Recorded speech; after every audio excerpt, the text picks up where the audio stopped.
Olá a todos, estamos iniciando o nosso ano, primeira reunião de Educação e Desenvolvimento da Mediunidade, e o nosso assunto é a Lei Mosaica e a Lei Divina. É um assunto que está contido no capítulo 1 do Evangelho segundo o Espiritismo, Não Vim Destruir a Lei. É um capítulo importante, né? Logo o primeiro capítulo do Evangelho já trata da questão de lei. E não é à toa que é o primeiro capítulo, porque falar de lei é muito complexo. É necessário entendimento, é necessário interpretação, é necessário entendermos todo o contexto histórico a que essa lei se aplica. Então é muito amplo a questão. Por isso que nós iremos nos restringir a tratar a questão sobre a lei mosaica, sobre a lei divina e qual é a relação entre a lei mosaica e a lei divina. É claro que nós não iremos fazer nenhum tipo de comparação, porque não se compara a lei mosaica com a lei divina.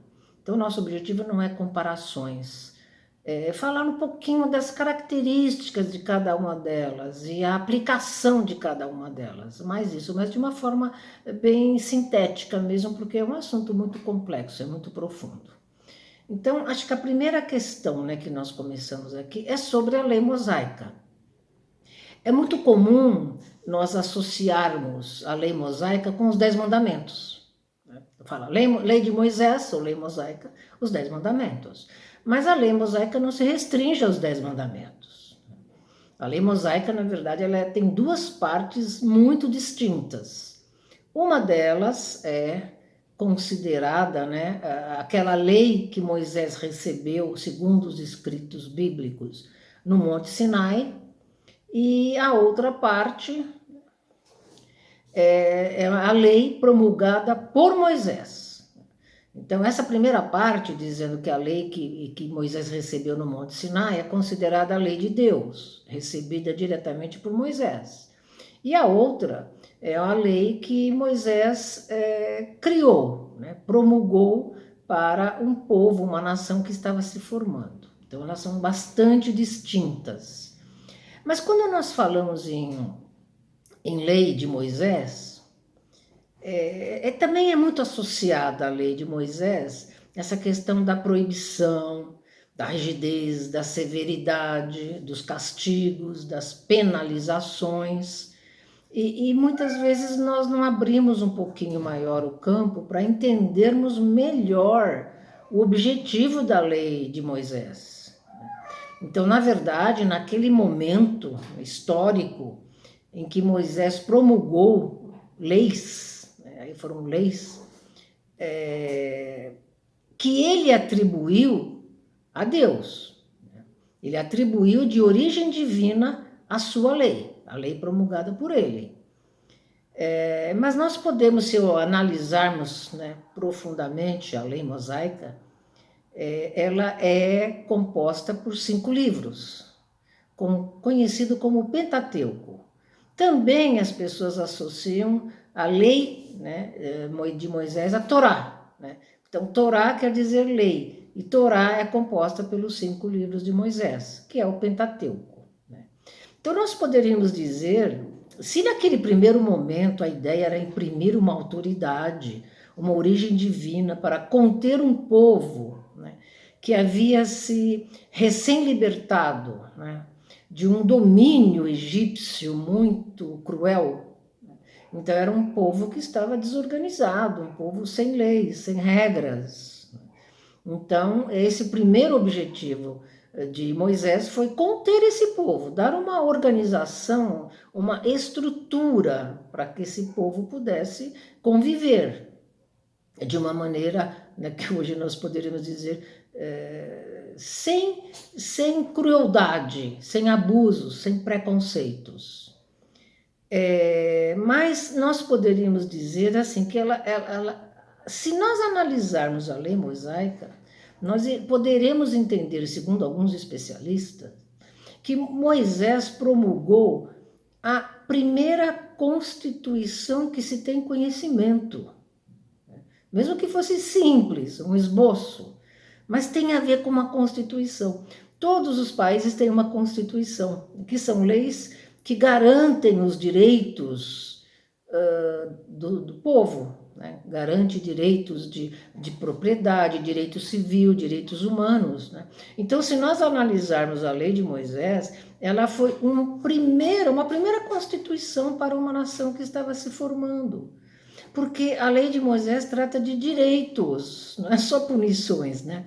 Mas fala de direitos, o direito penal, o direito civil, os direitos humanos. Essas leis, ou a lei dele dividida em 5 livros, aliás, ela fala dos direitos de propriedade, dos direitos à vida, de casamento, ao sacerdócio. Então, ela é muito ampla.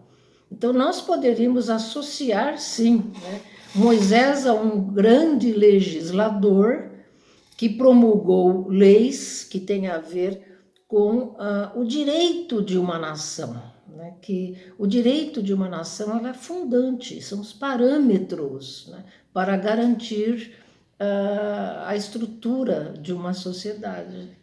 Né? Então, e essa lei de Moisés ela serviu como parâmetro para a formação de outras nações. Então, ela tem uma importância muito grande, porque o direito é fundante de uma nação, é fundamental, é o que garante, né, a existência de uma nação. Então, teve um aspecto importantíssimo, né? Nós até poderíamos dizer, porque quando nós pensamos em lei Moisés, nós sempre pensamos olho por olho, dente por dente, e as punições de quem desobedecesse às leis, mas se nós analisarmos com mais profundidade, é muito mais ampla do que isso. Né? Então as pessoas poderiam entender como a mais antiga constituição de uma nação que se tem conhecimento. Então, olha a importância que tem a lei de Moisés. É claro que ela sofreu uma série de transformações, mas naquele momento ela é de fundamental importância. E mesmo hoje nós poderemos entender que ela iniciou a construção de direitos das nações que estavam se formando há quanto tempo atrás? Há muito tempo atrás. Então, nós poderíamos dizer que Moisés ele teve uma inspiração, mas um conhecimento enorme, né, para promulgar uma lei que pudesse estruturar e organizar uma nação, né, em que as pessoas não se destruíssem e não se autodestruíssem também. Então, ele deu uma estrutura, né, através do direito. Então, a lei mosaica, composta, né, pelos 5 livros, que é o Pentateuco, e que são, né, a Gênesis, o Êxodo, Levítico, Números e o Deuteronômio. Quer dizer, cada um desses livros trata de uma questão, mas o Pentateuco, de uma maneira geral, ele vai tratar, né, ele narra a origem do povo de Israel até o seu estabelecimento na terra de Canaã. Então é toda uma trajetória que é descrita nestes livros. Então o Gênesis, né? A Gênesis fala da criação do mundo, da origem do povo hebreu. O Êxodo vai relatando a libertação do povo de Israel do domínio egípcio. O Levítico fala das questões de adoração em Israel, do sacerdócio, dos templos. O Números fala da questão do exército comandado por Moisés. Então trata dessa questão de organização, né, de defender a pátria, né, o exército israelense. E o Deuteronômio fala da nação de Israel, né? E o quanto que era necessário que elas guardassem a lei de Deus. Né? Então, né, olha só a importância dela. Não vamos tratar de cada um desses livros, que é um verdadeiro compêndio. Né? Mas, claro que nós podemos dizer, ela tem uma importância fundamental? Tem. Mas vamos lembrar que são leis transitórias, né? E legislativa, né? Ela é regulamentar, ela regulamenta o convívio, regulamenta a estrutura de uma sociedade. Então, ela é regulamentar. Então, trata de direitos e de deveres, né? Fundamental para a organização de uma nação. Então, essa questão da lei mosaica. E a lei divina, ou lei natural, né, também conhecida como lei natural. Então nós poderíamos dizer que a lei de Deus, que todas as leis da natureza têm origem na lei divina. Então, é comum nós falarmos leis divinas, né, mas é lei divina, que ela se divide em duas partes essenciais. Mas a lei é a mesma. Essa divisão é só para o nosso entendimento, uma questão didática.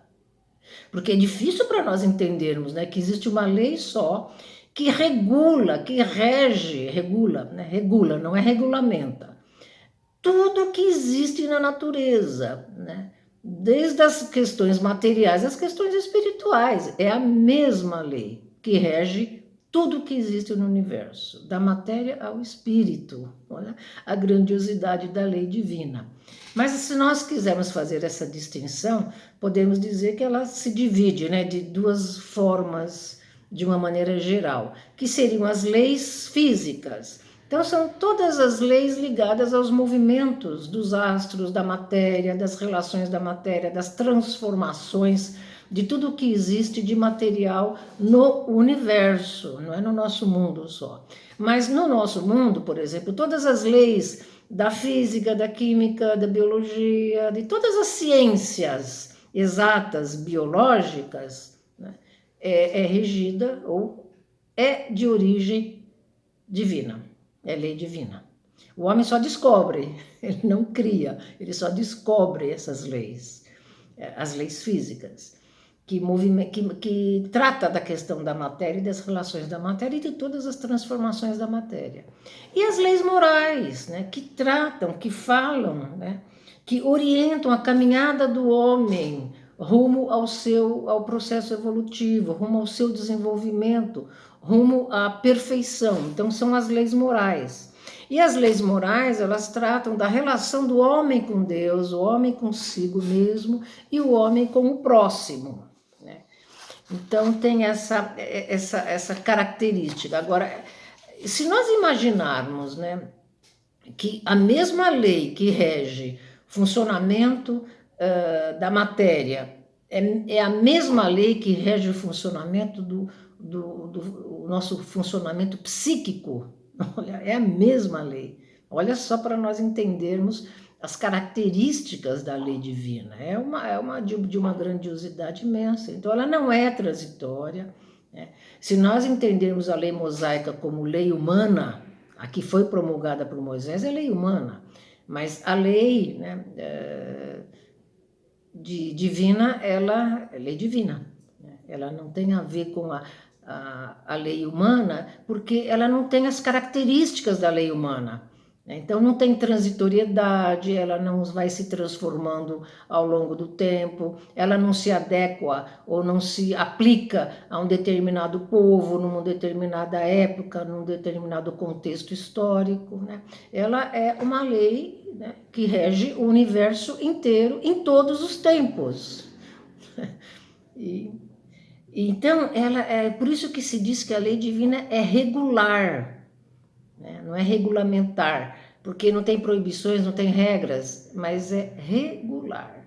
Quer dizer, ela tem uma ação contínua, tem um padrão e uma ação contínua e permanente que permeia tudo que existe no universo, que sustenta o funcionamento, o equilíbrio, a harmonia e a renovação e transformação de tudo que existe no universo.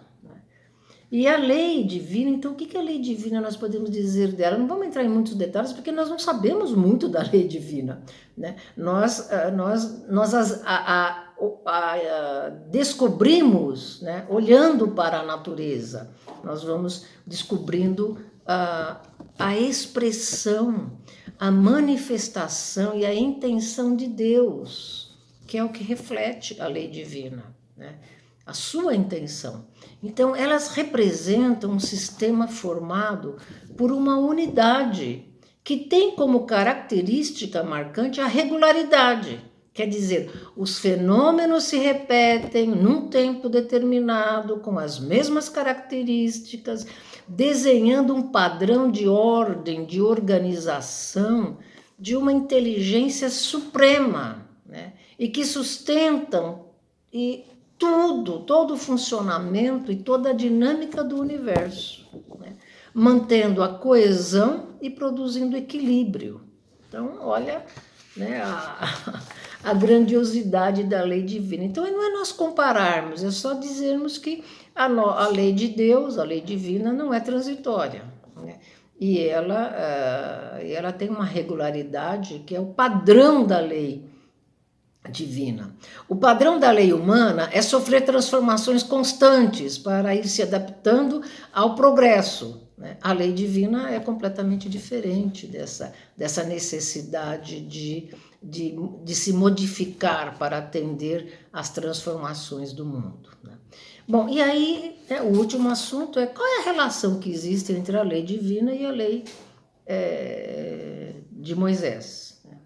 Só os 10 mandamentos, né? Porque os 10 mandamentos que são considerados, né, os mandamentos em que Moisés recebeu diretamente de Deus. Mas não é por isso, né, que tem a ligação com a lei divina. Mas que os 10 mandamentos, eles têm a ver com as leis morais, porque eles tratam da relação do homem com Deus, da relação da convivência, do comportamento, da ética do homem no seu viver, na sua caminhada, né? E não é um comportamento, uma ética adequada a um determinado tempo, um determinado lugar, é universal, né? Então, não matar, não roubar, amar a Deus sobre todas as coisas, amar ao próximo, né? Essa é a lei universal. Então, a ligação, né, a associação que nós poderemos fazer da lei mosaica com a lei divina é apenas os 10 mandamentos. A outra parte da lei de Moisés é lei humana, né? Foi promulgada por ele para um determinado objetivo, num determinado momento, num determinado contexto histórico, e para ser aplicado a uma necessidade de um povo que precisaria de uma estrutura, né, para uma convivência que pudesse, né, progredir sem crueldade e com possibilidades de crescimento. Então é isso, era o que nós tínhamos a dizer. Agradecemos a atenção de todos e até uma próxima oportunidade.